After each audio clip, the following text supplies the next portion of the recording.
Alright, so as I said in a community post, I've quickly altered the format of this series. Reasons for doing so are discussed in that post. Point being, in this video I will be breaking down episodes 1 and 2 and discussing anything relevant to them. So let's begin. Episode 1. Episode 1 begins with some opening narration which, as I said in part 1, was pulled almost word from the script of Sunrise Island. What I didn't mention is that Mockingbird Co. was named after Mockingbird Island, another scrapped name for the series.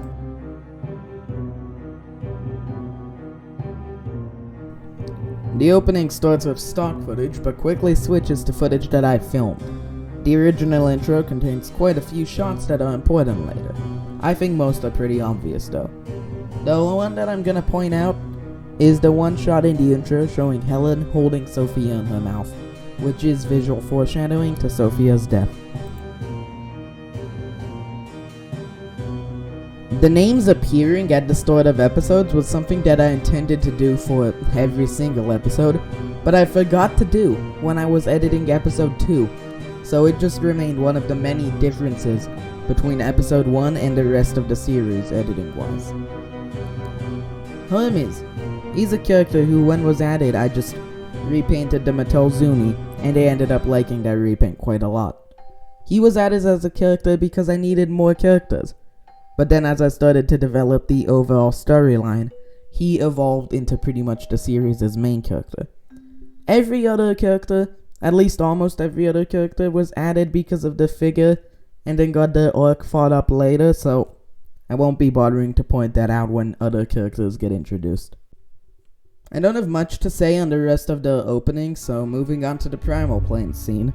This shot with the Gargoylosaurus was supposed to have a blink, but I just couldn't get it as good as I wanted it, and I decided that ultimately, just to move on. And Ace's foot prop only appears in this one scene, but it was supposed to reoccur throughout the entire show. It wasn't cut intentionally per se, I just kept forgetting to pack it whenever I went out to film some of Ace's scenes.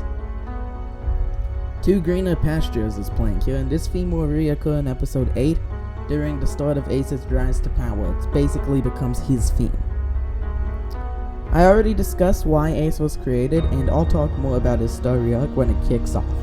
For now, he's here, and he's about to attack the Bull Stegosaurus. It's mentioned how the Miragaya hardly fought back. This shows that for the most part, Ace isn't used to having any real competition, which, as we know now, changes very quickly for him. During editing of the Lake Irrotator scene, I chose Flight of the Ornithochirus for the shots leading up to Bruton, and Giant of the Skies for Bruton's reveal. I just thought this worked out pretty well, which I still do, but since then, Giant of the Skies has kind of become Bruton's theme. The black screen at the end of this episode was a last-minute editing choice I made because they didn't film enough footage for the Lake Irrotator scene in order to fit in all of the pretty critical narration I needed. Moving on to episode 2. Episode 2 and every episode following it features a Cryolophosaurus in the channel intro, a dinosaur that doesn't ever appear in the series, well, for now anyway. As I mentioned in part 1, this Cryolophosaurus was taken from a cancelled Archosaur Archives film. There's several times in the series where the raptors appear, and music from Walking with Dinosaurs episode 5 appears. In this case, it's Spirits of the Ice Forest, but later on the theme will be slightly switched up to the portrait of the Mother Barosaurus. This scene with Draco mentions that she lost a child to a Ceratosuchops, which is subtle foreshadowing to her own demise. The Nothosaurus is in my opinion the tastiest looking corpse in the entire show. I just thought I wanted to point that out. This shot during the flood scene is the closest we ever get to seeing the Shield wetlands. Closest in proximity, I mean, this is still technically Velociraptor Valley.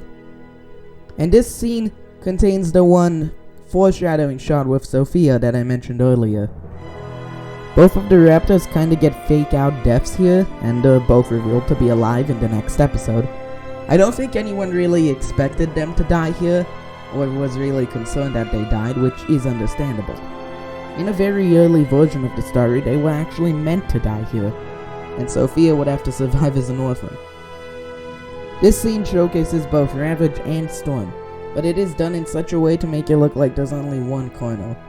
I believe Primal Films spotted this one Carno and identified it as a Carno, but he didn't realize that there were multiple. I have nothing to say on the Lake Irritator scene here, or even Hermes' scene, other than the fact that it established Devil's Hood and their theme. So yeah, this is where I shall kind of end it off.